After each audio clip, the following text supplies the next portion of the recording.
तू क्या बक रहा था? हमारे देश के अंदर मर्द नहीं है।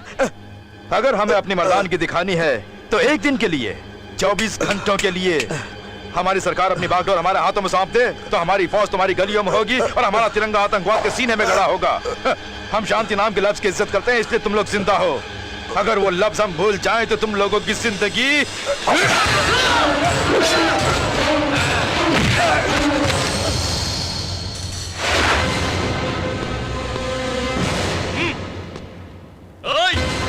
तलवार फेंक दे तलवार, नहीं तो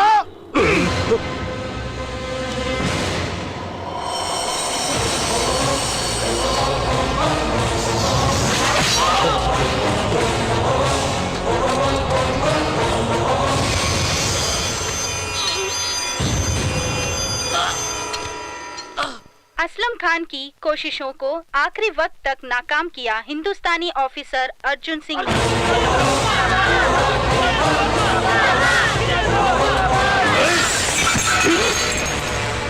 अर्जुन सिंह राठौर, तूने 10 को मारा है, सिर्फ 10 जिहादियों को। इससे मेरा एक भी बाल बाका नहीं होगा। उनकी तादाद 10 गुना और बढ़ाने के लिए तेरे अपने ही शहर हैदराबाद के बीचों बीच मैं हजारों जिहादियों को तैयार करके दिखाऊंगा। कौन है ये अर्जुन सिंह राठौर? सरकार ने कहा क्या और उसने किया क्या? अगर मेरे बेटे को कुछ हो जाता तो? कुछ नहीं हुआ सर। खामोश, तुम लोगों का काम सीमा पर पहरा देना है, हुकूमत पर हुकूमत करना नहीं। हमारे कहने पर तुम्हें बंदूक उठाना है और रखना है। पहरेदार मालिक कब से बनने लगे? मैं उसे नहीं छोड़ूंगा। मैं उसके गले में चेन लगा के अपने गेट से बांध के रखूंगा। कहाँ है वो?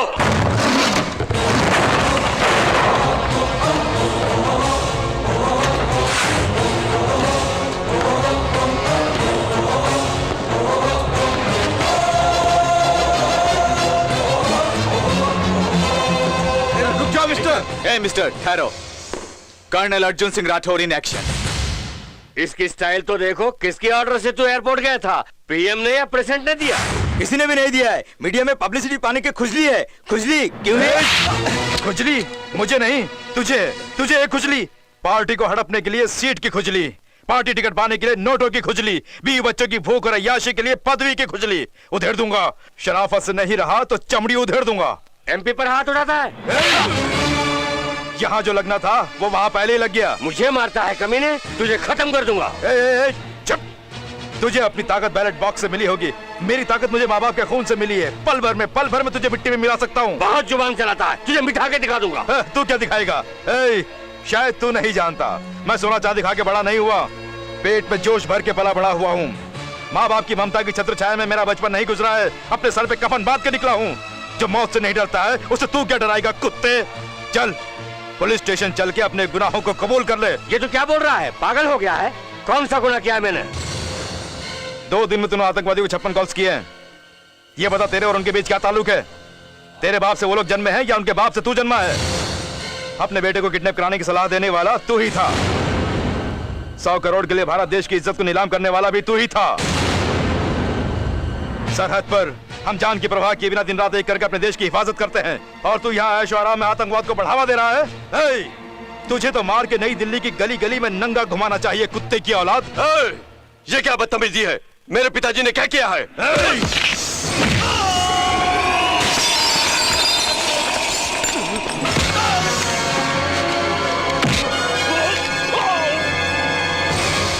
क्या किया है? ये तेरा बाप अपने ही मुंह से तोते की तरह बोलेगा, तू भी सुन ले। मोहलत देता हूँ, 5 मिनट के अंदर नजदीकी पुलिस स्टेशन में पहुंचकर FIR लिखवाकर गुनाह कबूल करके मुझे फोन करवाओ। रिंग करने में एक पल की भी देरी की तो तेरे बेटे का सर हवा में उड़ जाएगा। नहीं, मेरे बेटे को कुछ मत करना। तुम्हें जो चाहिए मैं दे दूंगा। हरे पत्तों के सामने सिर झुकाने के लिए मैं कोई पॉलिटिकल लीडर नहीं हूँ। तेरी झुटन के सामने हाथ फैलाने के लिए ना ही मैं कोई सरकारी बाबू हूँ। इंडियन आर्मी, पलक झपकते ही भून डालूंगा। चल भाग, 5 सेकंड तो यहीं खराब हो गए। मेरे बेटे को कुछ मत करना, मैं अभी जाके कबूल करता हूँ।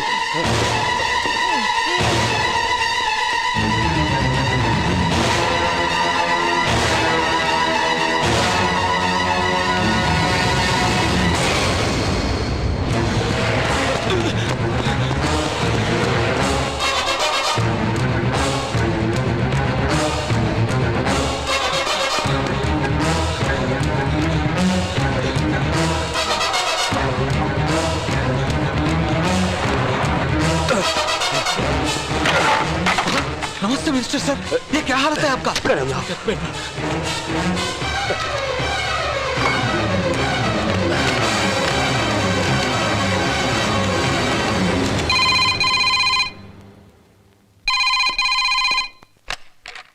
Hello hello hello. मंत्री जी मर गए साहब। सर, मिनिस्टर हार्ट अटैक से मर गया। मरने दो, कोई बात नहीं। सियासत की गंदी नाले में घूमने वाला एक जहरीला कीड़ा मर गया, दैट्स ऑल।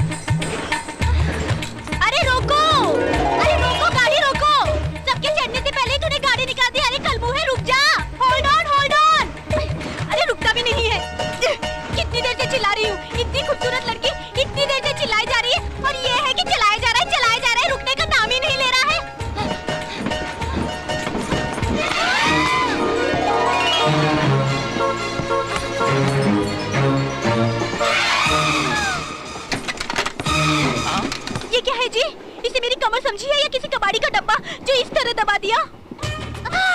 कैसे गहरे निशान पड़ गए हैं देखो तो। अगर मेरे होने वाले पति ने पूछा निशान कहाँ से आ गए तो क्या जवाब दूंगी? अरे मैं अपने गाँव वालों को क्या मुंह दिखाऊं? ऐसे क्या देख रहे हो? कुछ नहीं हुआ समझ के तुम्हें यूं ही छोड़ने के लिए? मैं कोई ऐसे वैसे फैमिली की नहीं हूँ, जो करना है वो करके। मैं कुछ नहीं जानता, राम जी जैसे खड़े हो। पता है मैं कौन हूँ? महाराजा प्रताप सिंह जी की पोती हूँ मैं, राजा वीरभद्र सिंह की पुत्री और कुंवर महेंद्र प्रताप सिंह की बहन हूँ। सातों सात 14 पीढ़ियों से फेमस फैमिली है हमारी। उस फैमिली की लड़की की कमर में हाथ डाला पता चला तो तेरा कचुम्बर बना के रख देंगे, समझ गए? हाँ बंद कर। हाँ, मैंने मुंह बंद करने के लिए नहीं कहा, सामने बंद कर।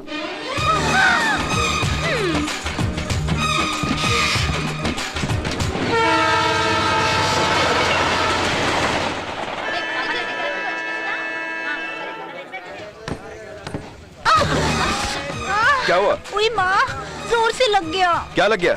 वही निशान। कहाँ? अरे बोलना कहाँ? वो तो जहाँ लगना चाहिए वहीं लगा है। पूरे कितने?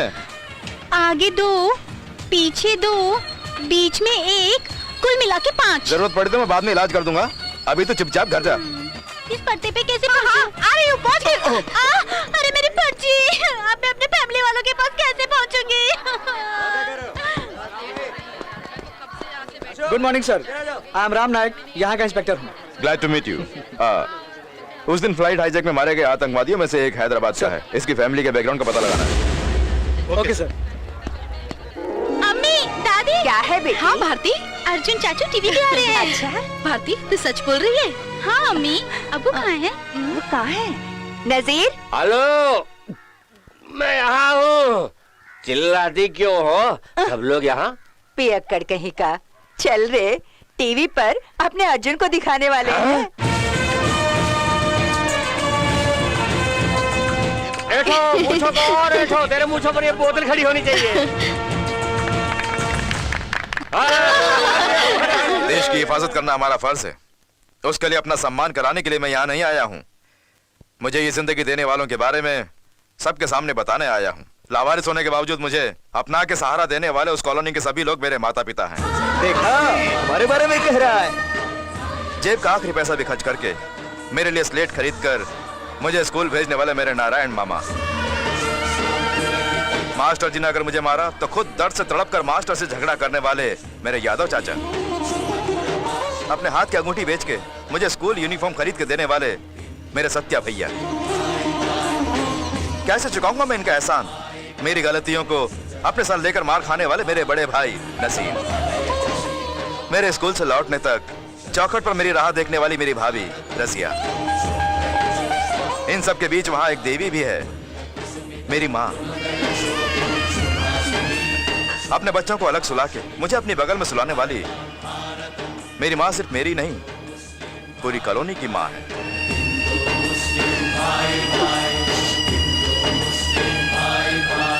उसने हमारे लिए जो कुछ किया है उसकी तुलना में हमने क्या किया उसके लिए? अच्छे चाचू, अच्छे चाचू। अरे छोटू से कैसा है?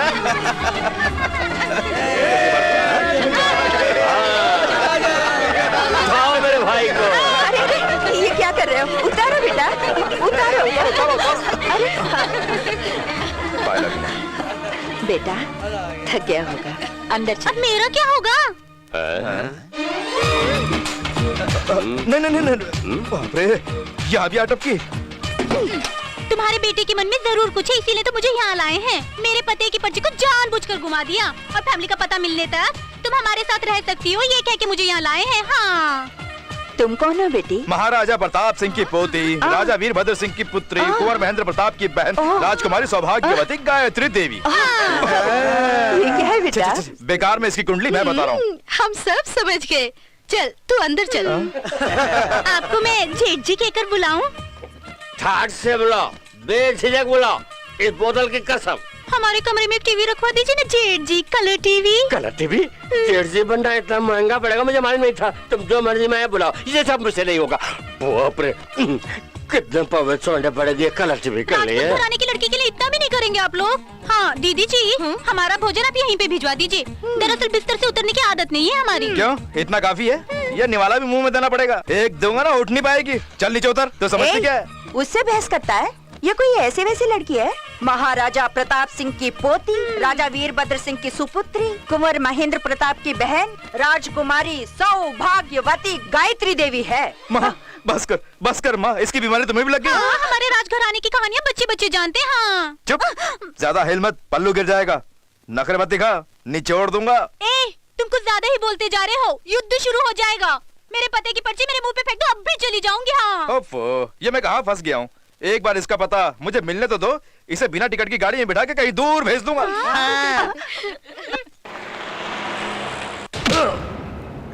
तेरा बेटा कब से आतंकवादी बना है, बोल? नहीं जानता साहब, डॉक्टरी पढ़ के नौकरी करने दुबई गया था। कहानी मत सुना, मैं जानता हूँ तुम सबके आतंकवादियों से ताल्लुक है। पलता है यहाँ के टुकड़ों पर और पाकिस्तान से वफादारी निभाता है। साहब ऐसा मत बोलिए, मैं भी आजादी की लड़ाई में शामिल हुआ हूँ। बंटवारे के वक्त जब ज्यादातर मुसलमान वहां गए, तब मैं फक्र के साथ कहा था कि मैं हिंदुस्तानी। पाक कुरान शरीफ की कसम, उसके बारे में मैं कुछ नहीं जानता। तू इस तरह नहीं मानेगा, तुझे तो। राम नायक, इनका उससे कोई संबंध नहीं है, इन्हें छोड़ दो। लेकिन सर इसका बेटा। मैं मुस्लिम माँ के आंचल में पला हूँ। सच्चा मुसलमान कुरान की कसम खा के झूठ नहीं बोलेगा। चाचा जान आइए।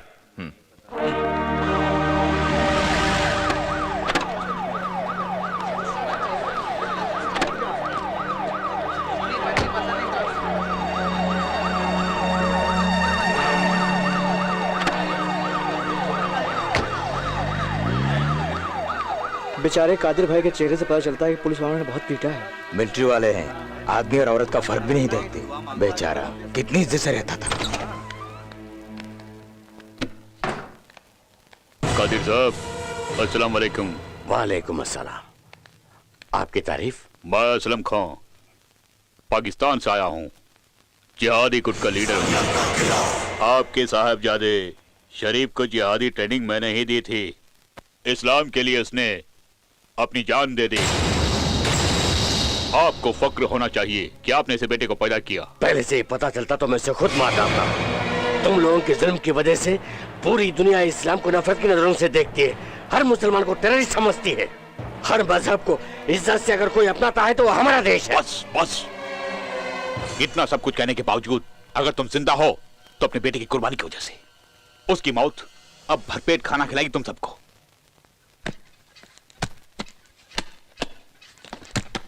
ये लो 10 लाख रुपए हैं। एक गद्दार की मौत के बदले में मिलने वाले ये रुपए मेरे लिए हराम है। निकल बाहर, बाहर जा कुत्ते। ले लो अनवर, ले लो।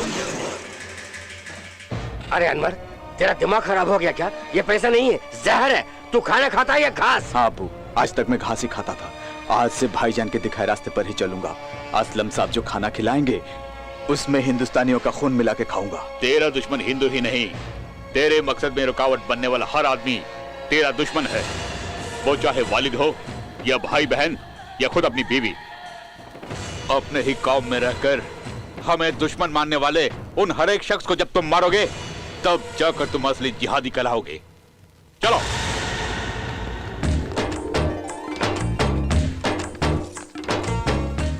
सुनो राजकुमारी जी, रंगोली बना के हमारे बेटे को फंसाना चाहती हो? मैं कोई चिड़िया थोड़ी ना है जो मैं फंसा लूंगी। इस घर का नमक खाती हूँ इसलिए। इस बस्ती के सभी घर उसके हैं, सभी के घर में वो पला था। वो तो हम सभी का बेटा है, तो फिर हम सबके घर के सामने रंगोली सजाओ। अरे मुन्ना, ये क्या कर दिया? मेरी रंगोली खराब कर दी। अब भी आती हूँ, रुक जा। कहाँ जा रहे तू? हाँ रुक जा, अभी बताती हूँ, अभी बताती हूँ। कहाँ है तू? कहाँ है? रुक। अच्छा वहाँ है। ये ले। कौन है बे? आप हैं? बहुत जोर से लग गई, निशान पड़ गए। कोई बात नहीं, हम दोनों के बीच का हिसाब चुकता हो गया। एक तो मारती ऊपर से हिसाब की बात करती है। तो ऐसे बोले जैसे अपना शाही खजाना मेरा नाम कर दिया। और तेरी ए रुक।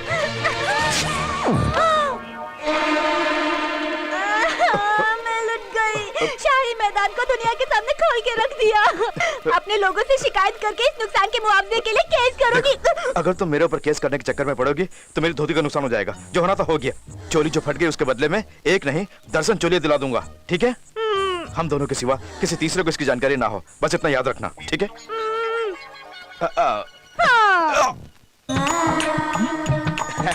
किसी लड़की की तकदीर खुल गई है, वरना तुम जैसे आदमी से थोड़ी मिलता। एक साथ 1 दर्जन ब्लाउज सिलवा के दे रहे हो। चाचा, मैं ऐसा हूँ क्या बड़े मियाँ? गरीबों को वस्त्रदान करने का मन किया इसलिए। वस्त्रदान? हाँ। धोती कुर्ता साड़ी वगैरह छोड़कर वस्त्रदान में ब्लाउज बांटने जा रहे हो। काफी तरक्की हुई है, हाईटेक डेवलपमेंट। दान की सामग्री याद नहीं रखनी चाहिए। मैं भूल गया हूँ, तुम भी भूल जाओ, ठीक है? अच्छी बात है। सब्जियों के भाव आसमान छू रहे हैं यादव चाचा। फौजियों के लिए भी कम नहीं कर रहे हैं। दर्जन के हिसाब से लेते तो कम हो जाता ना। दर्जन क्यों नहीं लिया? दर्शन? हाँ, मैंने कोशिश तो की, फिर भी कम नहीं किया।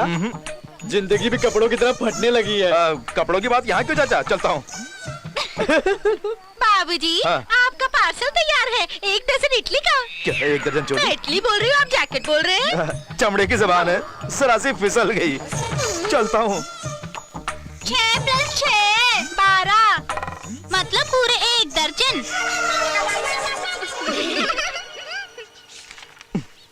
ओफो, धूल की वजह से मुझे दिन में दर्जन बार झाड़ू करना पड़ता है। ये क्या सबने दर्जन की रट लगा रखी है? कहीं बात लीक तो नहीं हो गई है? दारू दारू ही है, बियर बियर ही है। दर्जन बियर से क्वार्टर दारू ही बेहतर है ना अर्जुन? क्या हुआ तुम्हें? सब लोग आज मुझसे घुमा फिरा के बात कर रहे हो।